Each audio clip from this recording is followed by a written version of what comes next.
आज से लगभग 10,000 साल पहले मनुष्य ने कृषि करना सीखा था। यही वो समय था जब मानव ने खाना बदोश जिंदगी से सभ्यता के विकास की तरफ अपने कदम बढ़ाए थे। विकास के इस क्रम में हमने हर क्षेत्र में नई ऊंचाइयों को छुआ है और अपने ज्ञान को आगे बढ़ाया है। कृषि क्षेत्र भी इस विकास से अछूता नहीं रहा है। आज हमारे पास बेहतर औजार हैं, अच्छी पैदावार देने वाली फसलें हैं। बेहतर तकनीक से हमने अपनी पैदावार को कई गुना बढ़ा लिया है और विश्व भर में कृषि विकास के क्षेत्र में अपना महत्वपूर्ण स्थान बना लिया है।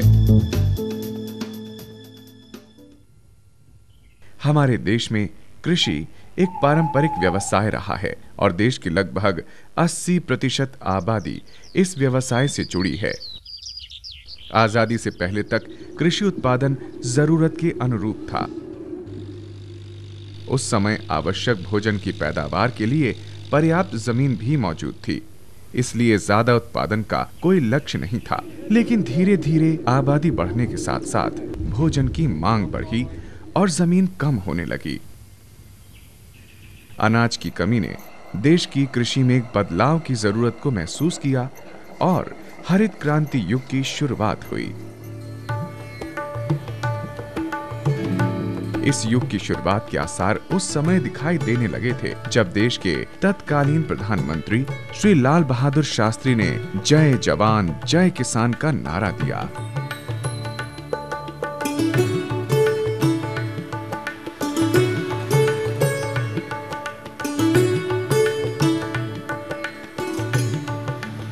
वास्तव में हरित क्रांति की शुरुआत दुनिया में 1940 के दशक में अमेरिका में मक्का के बीज से हुई और मेक्सिको के वैज्ञानिक ई नारवान बोरलॉग ने गेहूं की एक बौनी किस्म का विकास कर इसे आगे बढ़ाया। धीरे धीरे ये अन्य फसलों के साथ पूरे संसार में फैल गई। हमारे देश में क्रांति गेहूं व धान के साथ 1960 के दशक में आई और इसका केंद्र बिंदु पंजाब, हरियाणा और पश्चिमी उत्तर प्रदेश रहे। हरित क्रांति के दौरान अधिक उपज देने वाली किस्मों का विकास किया गया। कृषि विश्वविद्यालयों, विभिन्न अनुसंधान संस्थानों ने अधिक पैदावार देने वाली किस्मों का विकास सरकारी तथा निजी कंपनियों द्वारा खाद, कीटनाशक दवाइयों और कृषि मशीनरी का उत्पादन किया गया तथा सरकार द्वारा इनका प्रचार प्रसार करके किसानों को इनके प्रयोग के लिए प्रेरित किया गया। इस क्रांति ने न केवल इसके मुख्य उद्देश्य जिसमें कि खाद्यान्न की कमी को पूरा करना था को पूरा किया, बल्कि पूरे देश की अर्थव्यवस्था को भी सुदृढ़ किया। सफलता की इस धुंधली तस्वीर के पीछे बहुत से सवाल खड़े हुए हैं। इससे न केवल इस क्षेत्र की कृषि गतिविधियों में ठहराव आया है, बल्कि यहाँ का सामाजिक जीवन काफी हद तक प्रभावित हुआ है। अपने संसाधनों का दोहन कर हरित क्रांति के प्रारंभिक दौर में हमने काफी मुनाफा कमाया और किसान की आर्थिक स्थिति भी बेहतर हुई।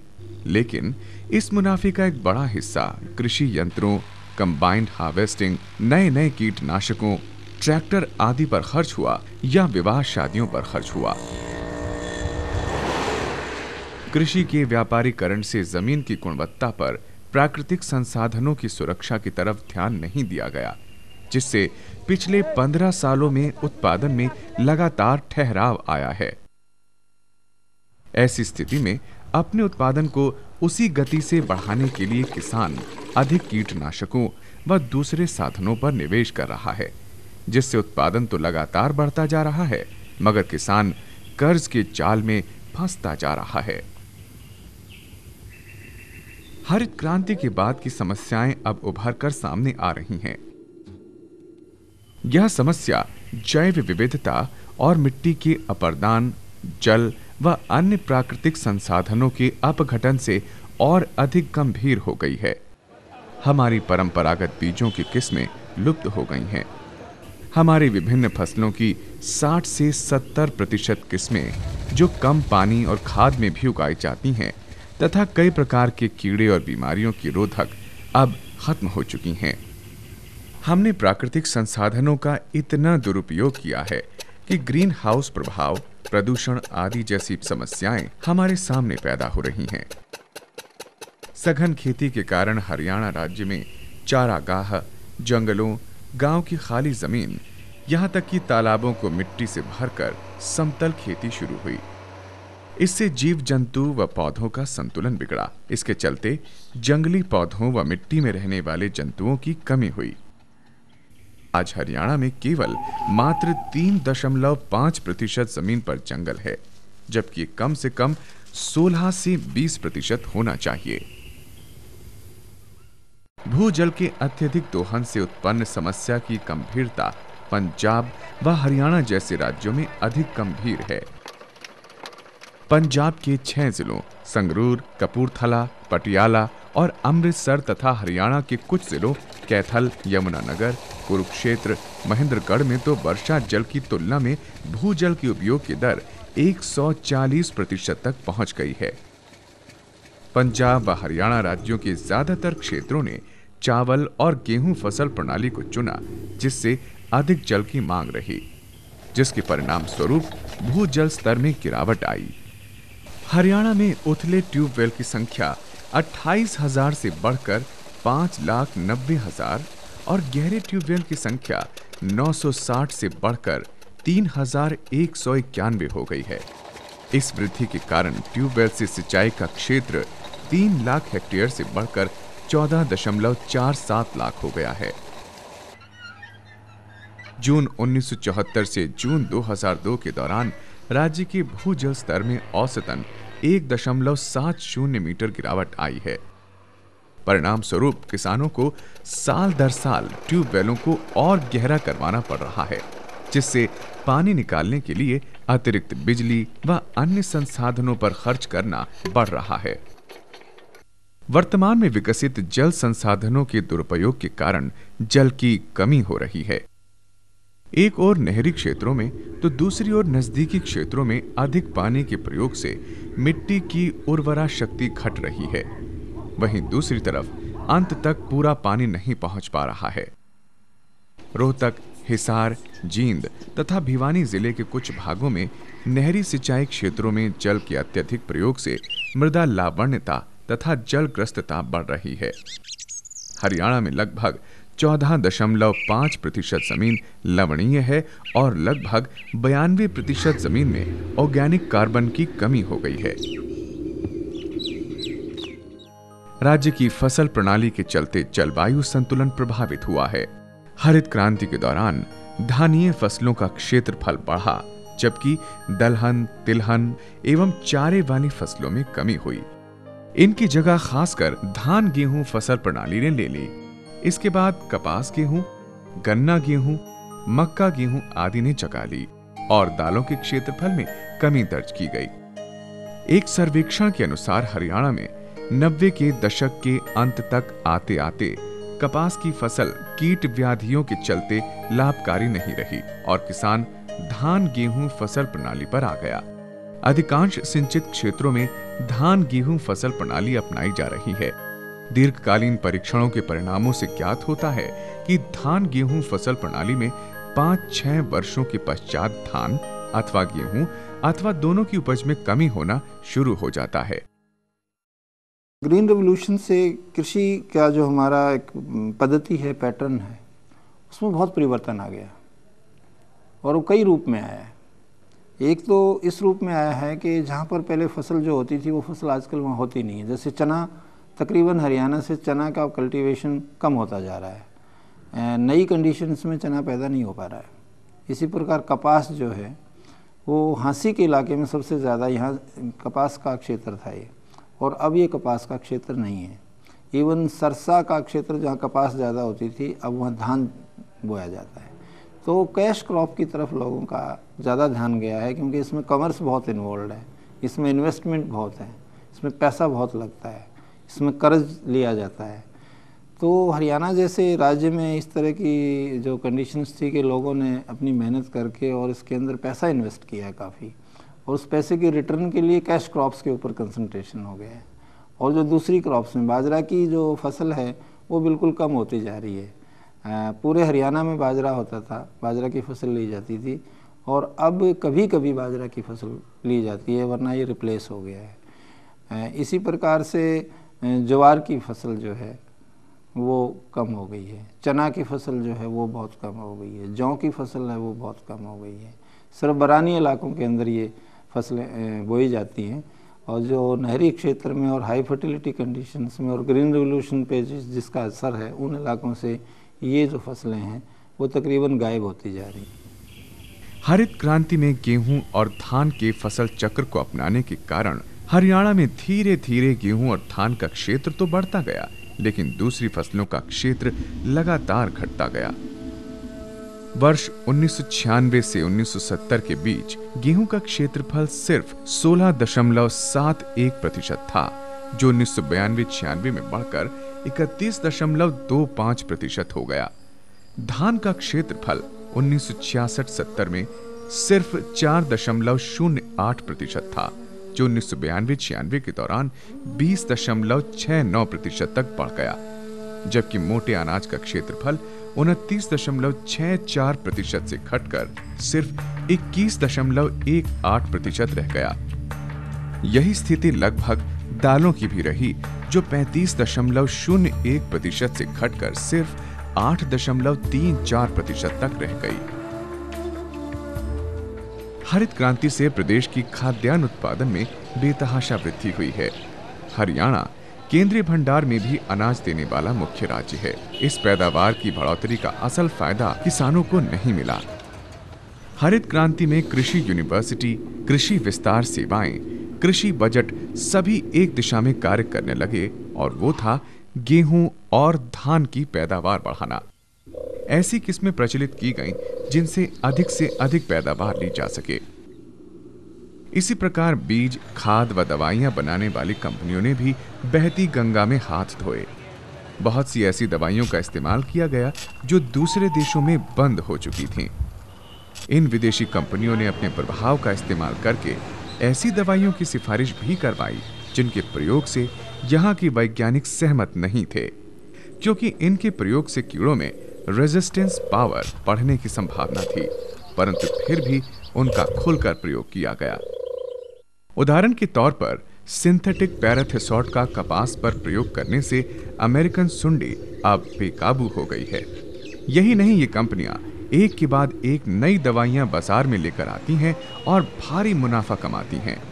किसानों से पहले 1-2 वर्षों तक मनमाने दाम लिए जाते हैं और फिर उन दवाइयों की कीमतों में कमी लाई जाती है। उदाहरण के तौर पर सिंथेटिक पैराथेसॉट जब शुरू में लाए गए तो बहुत महंगे थे, परंतु अब सस्ते हैं। यही स्थिति एमएनसी द्वारा तैयार किए गए हाइब्रिड बीजों की है। इस प्रणाली के परिणाम स्वरूप बीमारियां और कीड़ों की संख्या बढ़ती चली गई। एक रिपोर्ट के अनुसार आजादी से पहले और अब विभिन्न फसलों में बीमारियों और कीड़ों की संख्या में बेतहाशा वृद्धि हुई है। इनमें मुख्य तौर पर धान में संख्या 35 से बढ़कर 240 पहुंच गई है। इसी प्रकार कई खरपतवार भी इस हरित क्रांति की देन हैं। अब ये एक के बाद एक महंगी दवाइयों की प्रयोग करने पर ही बड़ी मुश्किल से नियंत्रित हो पाते हैं। खरपतवार नाशी के प्रयोग से जमीन की इकोलॉजी, माइक्रोफ्लोरा प्रभावित हो रहे हैं, परंतु अंधाधुंध इनका प्रयोग जारी है। रासायनिक खादों का प्रयोग भी अंधाधुंध व गलत तरीके से हुआ है। इसमें balance dose of all nutrient की जगह केवल नाइट्रोजन वाले खादों का प्रयोग ज्यादा हुआ। FYM, bio fertiliser, biogas fertiliser, vermicompost को जानबूझकर नजरअंदाज किया गया। केवल रासायनिक प्रचार प्रसार हुआ और उपलब्धता रही, जबकि जरूरत इस बात की थी कि जमीन में ऑर्गेनिक मैटर के घटते स्तर को देखते हुए रासायनिक खादों के अलावा दूसरी किस्म की खादों को बढ़ावा दिया जाता, ताकि किसान रासायनिक खादों पर निर्भर न रहते। हर फसल में 5-10 कीड़े की स्पीसीज ऐसे हैं जो नुकसान करती हैं। किसान को क्या चाहिए? जब उसकी जनसंख्या ऐसे लेवल पर पहुंच जाए जहां हमें आर्थिक नुकसान हो, तब हम कहते हैं भाई उसने कोई न कोई उपचार करना चाहिए। उपचार का मतलब ये नहीं सीधा कीड़ा दिखा और दवाई पंप लीर छिड़क दिया, इसको हम उपचार नहीं मानते, क्योंकि ऐसे करने से कीड़ों की प्रॉब्लम ज़्यादा बढ़ी है, घटी नहीं है। तो हम ये कह रहे हैं कि एक संतुलित सा, जिसको हम इंटीग्रेटेड पेस्ट मैनेजमेंट कहते हैं, सोच समझ के एक ऐसी नीति तय करें जिससे कीड़े हमें नुकसान ना करें, और दवाई डालने से उसका जो कुप्रभाव है, उसका जो बुरा असर है वो भी ना हो। अब क्या करता है किसान, ये सोचता है कि हमने दवाई डाल दी, लेकिन ये भूल जाता है कि हमने दवाई कीड़े पे नहीं डाली, हमने फसल में दवाई डाली है। उस फसल में ऐसे स्पीसीज भी हैं जो किसान को बहुत फ़ायदा करती हैं, ऐसे भी कीड़े हैं जो ना फ़ायदा करते ना नुकसान करते, और कई ऐसे भी कीड़े हैं जो एक दूसरे को खा कर दूसरे कीड़े गुजारा रखते हैं। तो नेचर के अंदर वो बैलेंस रखते हैं। ऐसी अवस्था यदि आप दवाइयाँ बार बार छिड़कोगे ना तो वो डिस्टर्ब हो जाती है, और जब इकोलॉजिकल कोई भी डिस्टर्बेंस हुई ना तो जो हानिकारक कीड़े हैं ना, इनमें रेजिस्टेंस है, इनमें सहन करने की शक्ति दूसरे कीड़ों से बहुत ज़्यादा है, तो इनकी जनसंख्या तो ज़्यादा बढ़ जाएगी, और जो लाभदायक कीड़े हैं, जो बेचारे शरीफ से कीड़े जिसको हम कहते हैं, गरीब से कीड़े हैं, वो वाइप आउट हो जाते हैं। हमारा एक क्रॉपिंग सिस्टम है ना, जो एग्रो इको सिस्टम है, जहाँ हम क्रॉप बोते हैं, जहाँ वहाँ वीड भी है जिसको पशु खाते हैं, वहाँ दूसरे जीव भी हैं, चिड़िया भी है, परिंदे भी हैं, सांप भी है, चूहे भी है, उसमें अर्थवर्म भी हैं, अलग अलग तरह के एनिमल जो उस सिस्टम में रहते हैं, सारे इस जहर से अफेक्ट होते हैं। तो किसान ये भूल जाता है कि इसका कुप्रभाव किस किस चीज़ पर होगा, ये वो ध्यान में नहीं रखता। उपरोक्त कारणों से खेती की लागत बढ़ती गई और खेती घाटे का सौदा बन गई। HAU की रिपोर्ट के अनुसार हरियाणा में वर्ष 2000-2001 में गेहूं की पैदावार का खर्चा 641 रुपए प्रति क्विंटल था और सरकार का खरीद मूल्य 610 रुपए प्रति क्विंटल।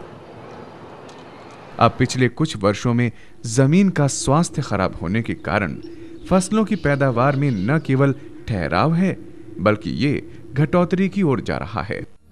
वर्ष 1972 से 1985 तक धान की पैदावार में 3.7% की दर से बढ़ोतरी हुई थी, लेकिन ये 1997-98 में केवल 2.8% रह गई। मिट्टी की उर्वरा शक्ति उसके सबसे ऊपरी भाग के स्वास्थ्य से संबंधित होती है, जो सतह से लगभग 1 फीट नीचे तक होती है।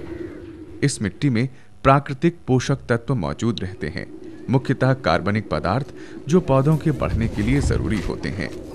पौधों का बढ़ना इस पर निर्भर करता है कि इस परत की बनावट तथा उसका जैव पदार्थ क्या है।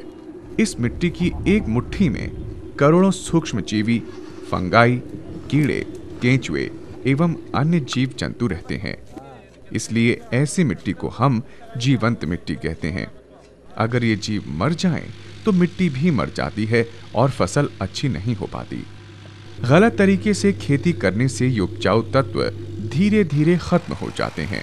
वर्षा के पानी के साथ भी मिट्टी का ये उपजाऊ हिस्सा बह जाता है। पारंपरिक खेती में मिट्टी के इस कटाव को काफी कम किया जाता था, जिससे उपजाऊ मिट्टी का क्षरण कम होता था। आजकल खेतों से पेड़ों की संख्या लगातार कम हो रही है। जमीन पर अगर पेड़ पौधे अधिक होते हैं तो मिट्टी का ये कटाव कम हो जाता है। आजकल अधिक फसल उगाने के लिए खेत को जल्दी से साफ कर दिया जाता है ताकि अगली फसल बोई जा सके, जबकि पारंपरिक खेती में फसल को इस तरह से काटा जाता था कि फसल की जड़ें खेत में ही रहें। फसल के बाद उन जड़ों को खेतों में छोड़ दिया जाता था, जिससे बेमौसम की वर्षा या तेज हवा से मिट्टी का नुकसान कम हो पाए, और बाद में वे खेत में पानी डालकर या पहली वर्षा के बाद हल चला देते थे, जिससे सभी कार्बनिक पदार्थ मिट्टी में मिल जाते थे। इसके बाद किसान गोबर खाद या अच्छा कॉम्पोस्ट खाद डालते थे। एक दूसरा महत्वपूर्ण उपाय था कि ढाल पर बांध बना दिया जाए, जिससे पानी तीव्र गति से नहीं बहता। बांध पानी के वेग को कम कर देता है। खेतों के बीच छोटी नाली बनाकर भी मिट्टी के क्षरण को कम कर दिया जाता है।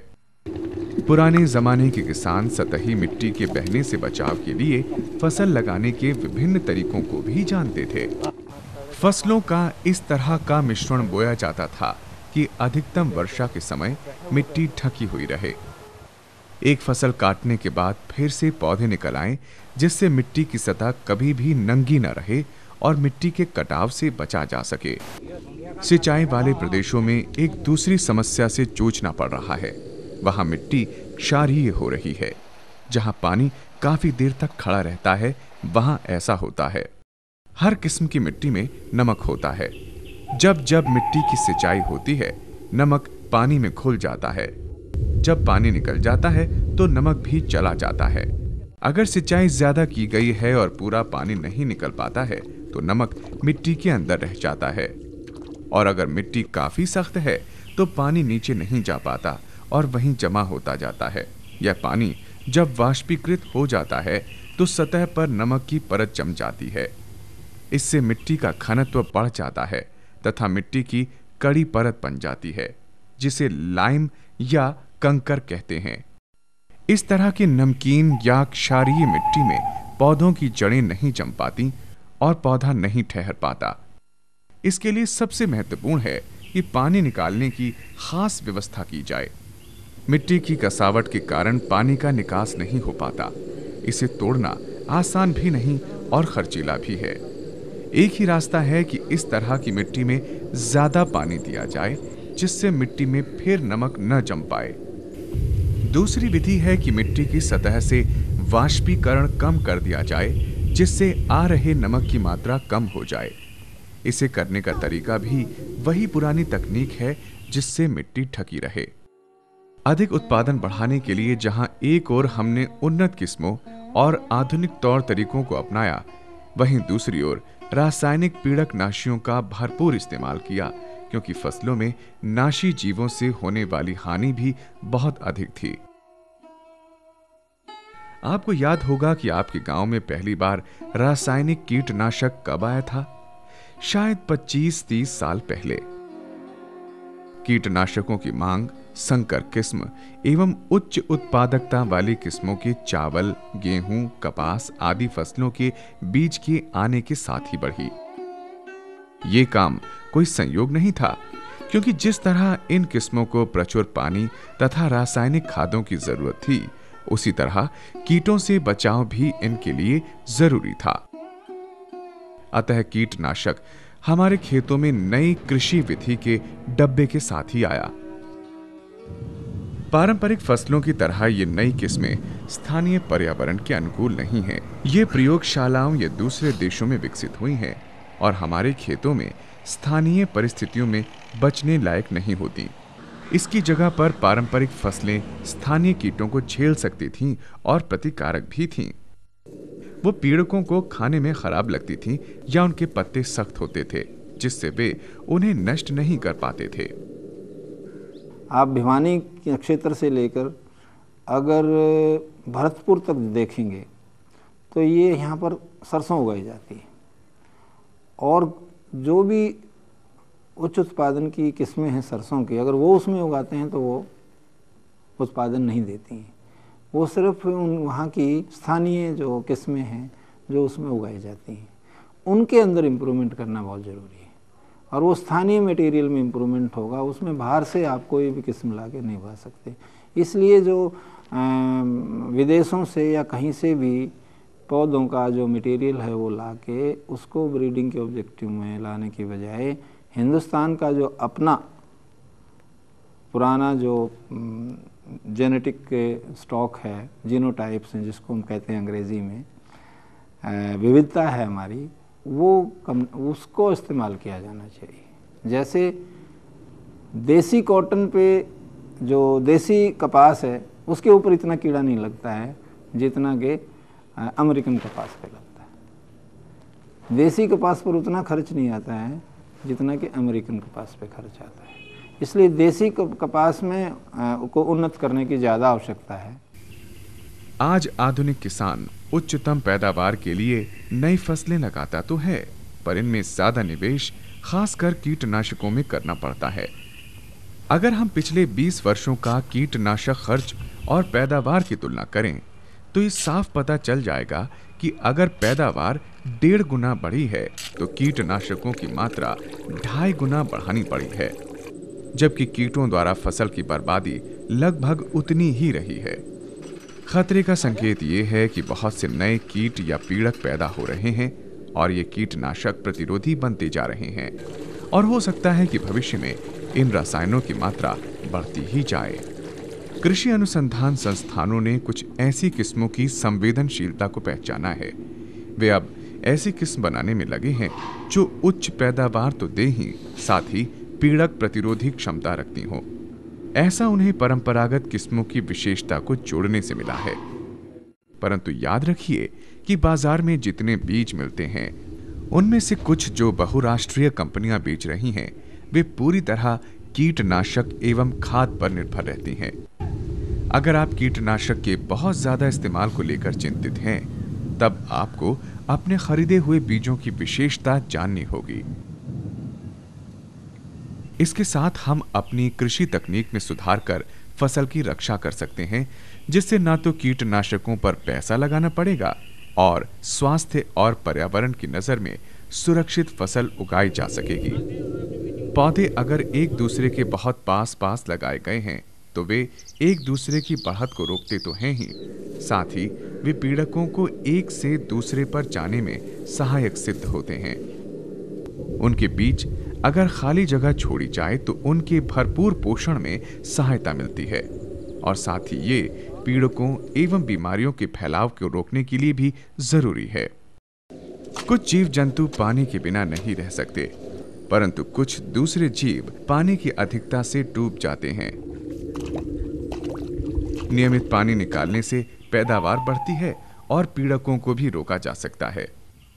दूसरी फसलों में पानी की अधिकता से कीड़ों के लार्वा एवं प्यूपा मिट्टी में ही मर जाते हैं और ये कीट नियंत्रण का अच्छा तरीका है। अतः सही समय पर योजनाबद्ध तरीके से पानी देना या निकालना कीट नियंत्रण के लिए महत्वपूर्ण सिद्ध हो सकता है। कृषि हमेशा से सामुदायिक क्रिया मानी जाती थी तथा किसान भी अपने बीच की जानकारियों को बांटकर फैसला लिया करते थे। आज बीजों के बारे में फैसला कौन लेता है, किस तरह की उर्वरक या पीड़क नाशियों का इस्तेमाल किया जाए, ये किस पर निर्भर है। हर किसान अकेले इन संस्थानों से सलाह लेने में आसानी से गलत फैसला ले सकता है। किसी तरह सामुदायिक कृषि की प्रक्रिया फिर से वापस लाई जाए, नहीं तो परिवर्तन बहुत मुश्किल है। आज हरित क्रांति की दिशा को बदलने की जरूरत है। इसमें अंधाधुंध अपने संसाधनों को बर्बाद करने के बजाय योजनाबद्ध तरीके से फसल का विकास किया जाना जरूरी है। इस तरीके से कम लागत में स्वस्थ फसल ली जा सकती है, जो कि न केवल हमारी सेहत के लिए अच्छी रहेगी बल्कि देश की अर्थव्यवस्था के लिए भी लाभदायक सिद्ध होगी।